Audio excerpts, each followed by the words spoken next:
Hi, welcome to this episode on how to load an atlas, sprite and some physics. This episode is part of the series of quick tutorials on Phaser 3. Though I've tried to keep each episode independent, there are a few other episodes that might give you further clarity on some areas touched upon by each episode. Feel free to jump around the episodes, each episode is only a few minutes long. Also, the transcript to this episode, the code and a bit of updates are provided in the description below. Okay, let's get started. I would strongly recommend setting up a comfortable development environment. I use Atom and the Lifesaver plugin for auto-loading. Please refer to the related videos given below if you're interested in doing that.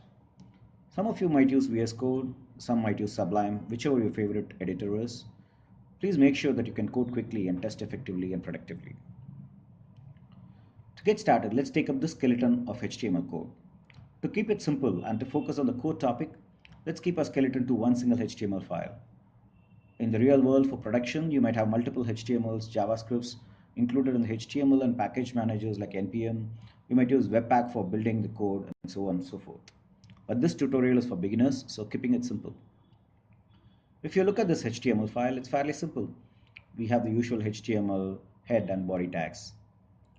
Now let's go ahead and include Phaser 3 as a JavaScript from CDN so we don't have to install it. I've specifically kept the width at 1080 pixels and height at 1920 pixels. This is to accommodate the image sprite that we are going to load shortly. This also fits snugly if you decide to port the game over to a mobile device in future.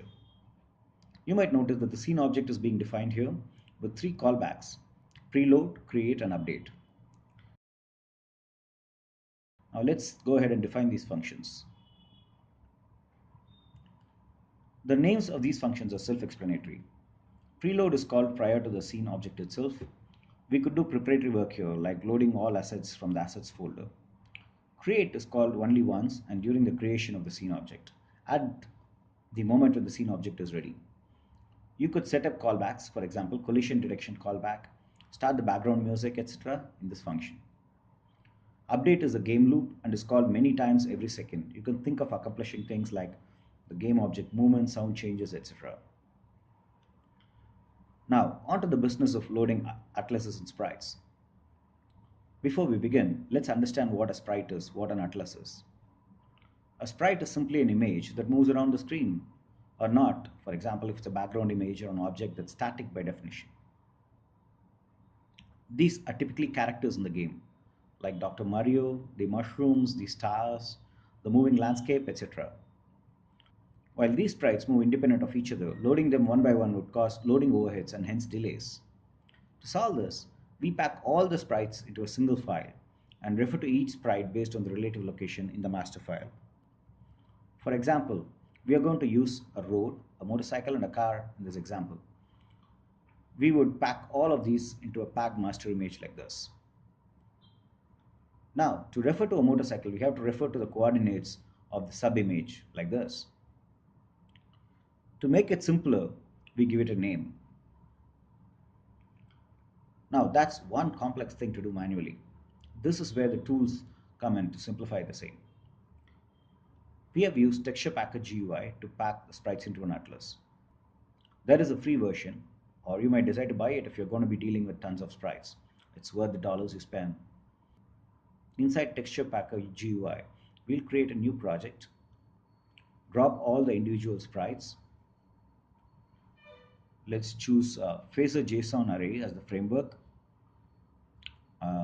Update the output image name or texture file, the output data file.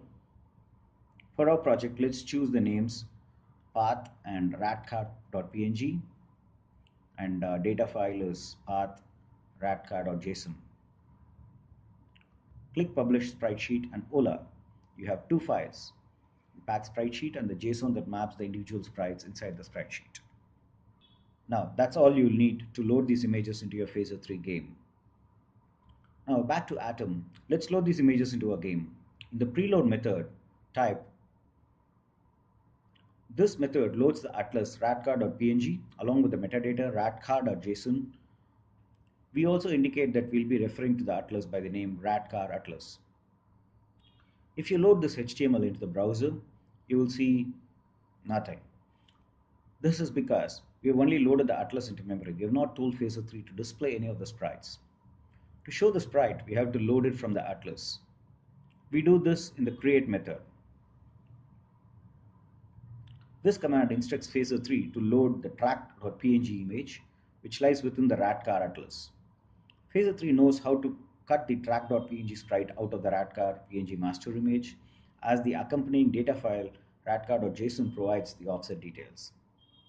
The command also provides the x and y coordinates where the sprite has to be loaded, in this case 0, 0.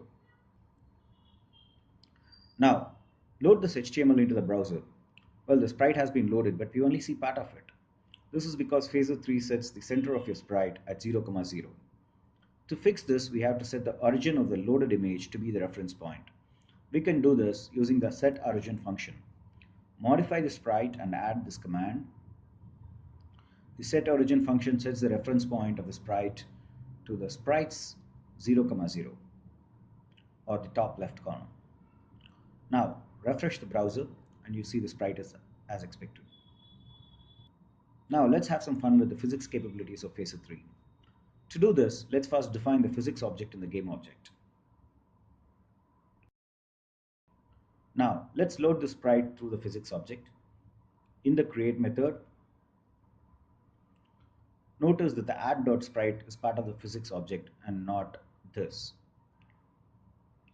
By this command, we are loading the sprite rebullet.png from radcar atlas at coordinate 0, 0. Specifically, we are making the sprite part of the game's physics system. Now, let's refresh the browser and see what happens. The motorcycle now acts as per the laws of physics. Falls down. Notice that the track is not falling down. This is because the track was not part of the game's physics system. Now, to control the bike from falling down requires further knowledge of Phaser 3's physics subsystem. That would be the topic of another episode. We would like to hear your questions about your Phaser 3 experience. Please leave a comment below and we'll get back to you. If this video was useful, please like us. We will have more useful videos for you. To get notified, subscribe to us using the subscribe button below. Thanks for watching. Enjoy game coding with Phaser 3. Ciao.